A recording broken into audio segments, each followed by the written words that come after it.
Hey friends, happy Monday. Thanks for joining us for Unscripted on 13 Plus. I'm Anna Orsini. And I'm Carson Courier. Happy Monday. We hope you had a great weekend. I know here at home it was so hot. It was hot, Yeah. but Friday I saw way more severe storms than I was ever expecting. There was hail.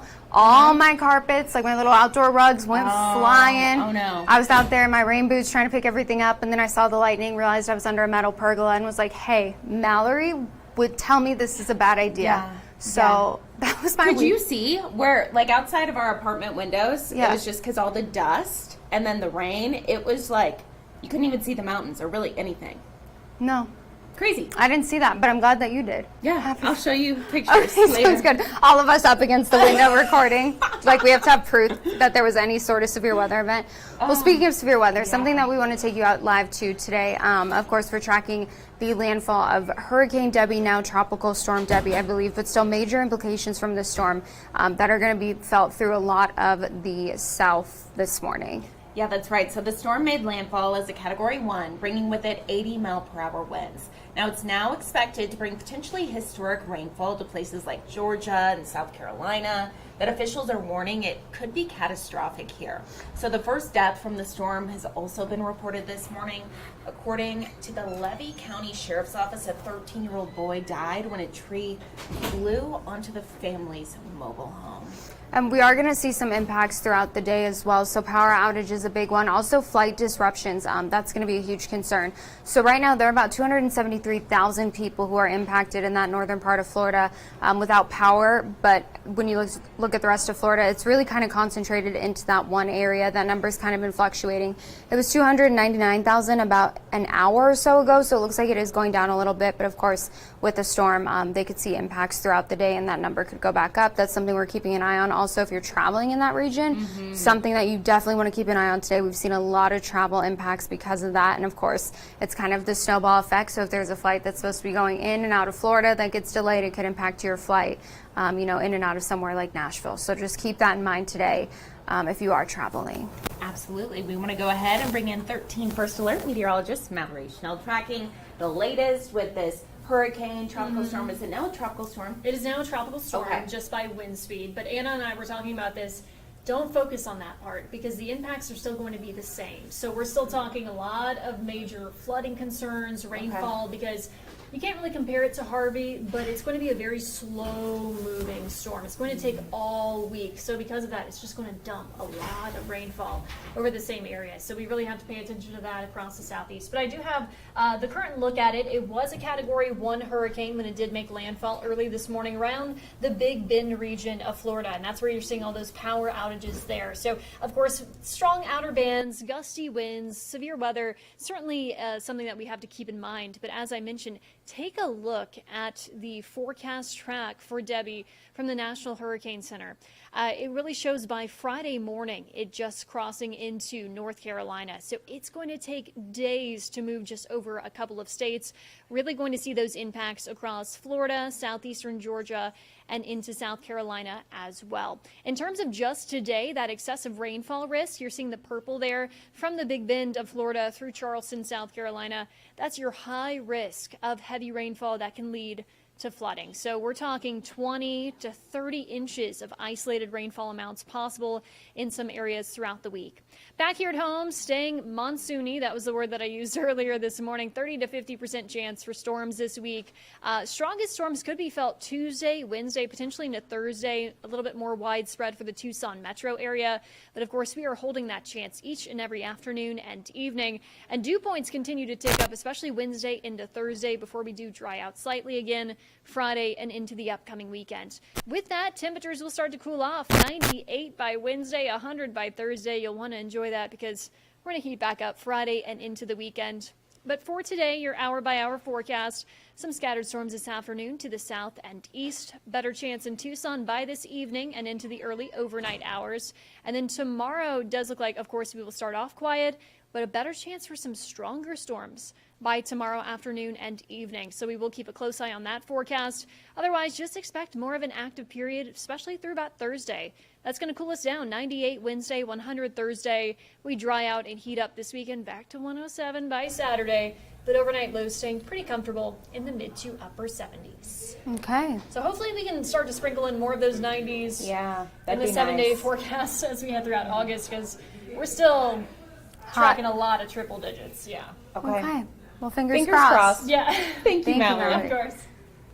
And as we track those triple digit temperatures, just something that we wanted to make you guys aware of. So there is a new cooling center that is now available on the west side. It's at the Mission Annex facility that's on Mission Road in Silver Lake. We're told that multiple county departments will be providing staffing, so that will allow this cooling center to operate 7 days a week. So as you can see on your screen here, it will be open for the community from 9 to 5, Monday through Friday, and 10 to 6 on Saturday and Sunday. So water and chairs will be available in this air-conditioned building. Always a good reminder. I know we've been tracking these triple digits for months now, but they are still very serious, very dangerous. So keep that in mind. Well, and especially coming out of this weekend, it felt way hotter than I feel like it's felt recently, and that was just a couple degrees warmer. So heat is still here, and so we need to be practicing all those different heat safety things as we go through this warmer stretch.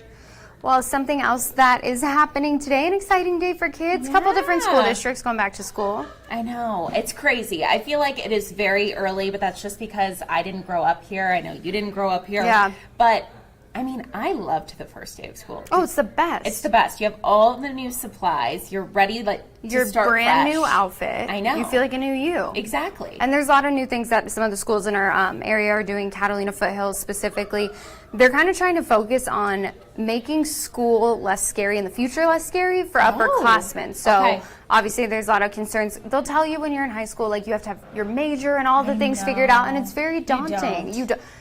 A lot of people in college don't have those things figured out. Oh, for sure. You have all the time in the world. Exactly. So they're implementing some kind of changes just to help kids get through that transition a little bit easier. So our very own Tyler Butler spoke with the Catalina Foothills just about some of the changes they have this year. Let's listen in.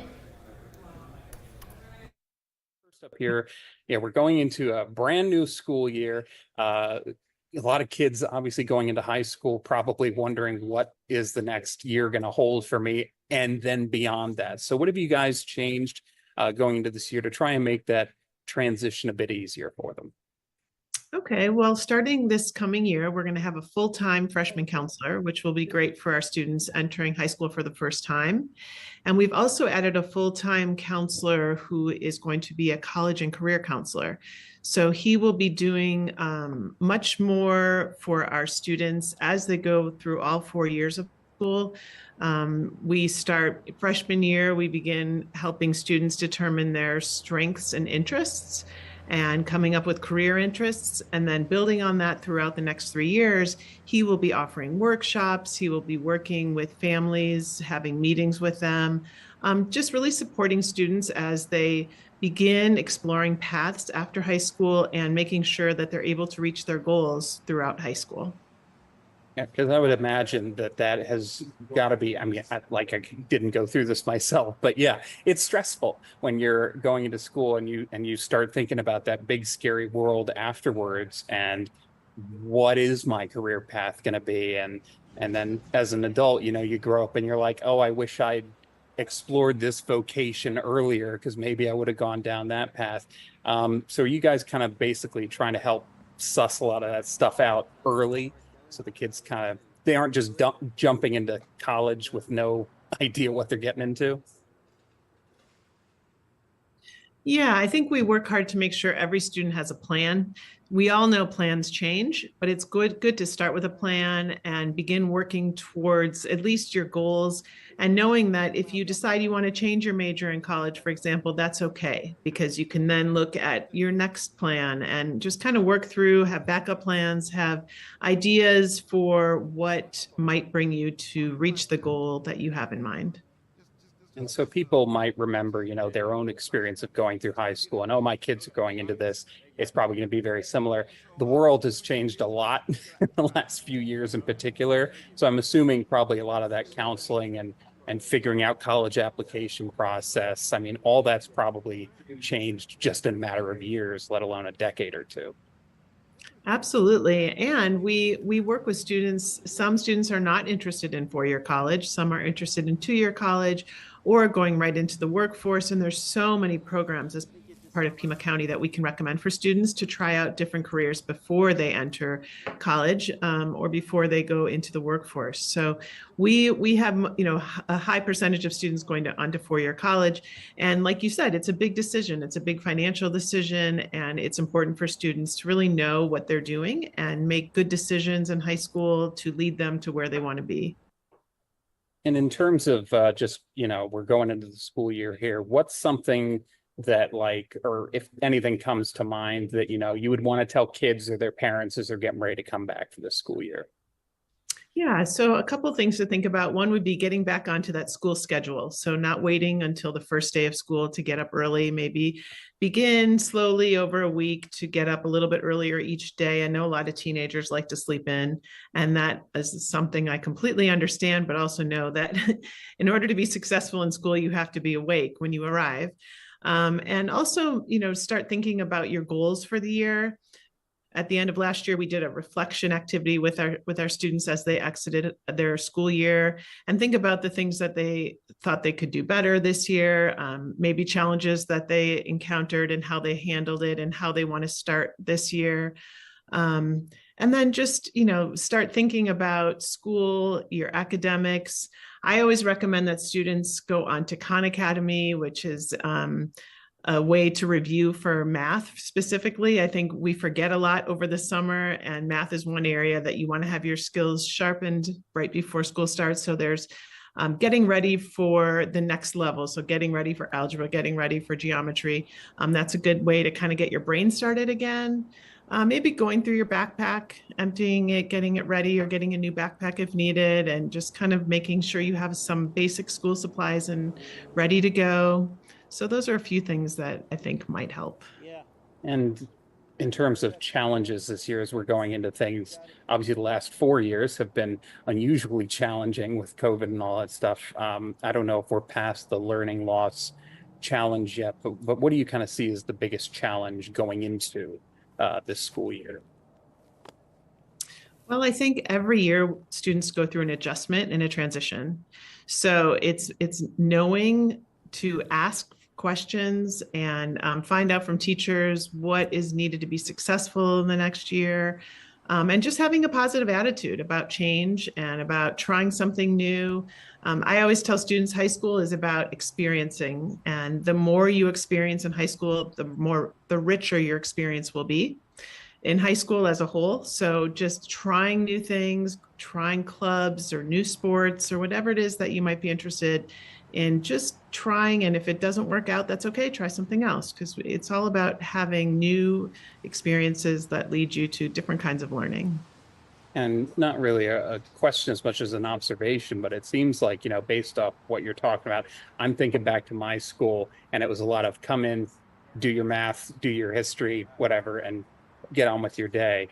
The way you're describing school, I mean, it sounds like what you guys have tried to build is a very kind of reflective environment. Obviously, you're learning all those things, but there's a context to what you guys are doing, and we're not just ticking the boxes to get the gen ed requirements done. I mean, it sounds like you're really trying to help build a life for a lot of these kids.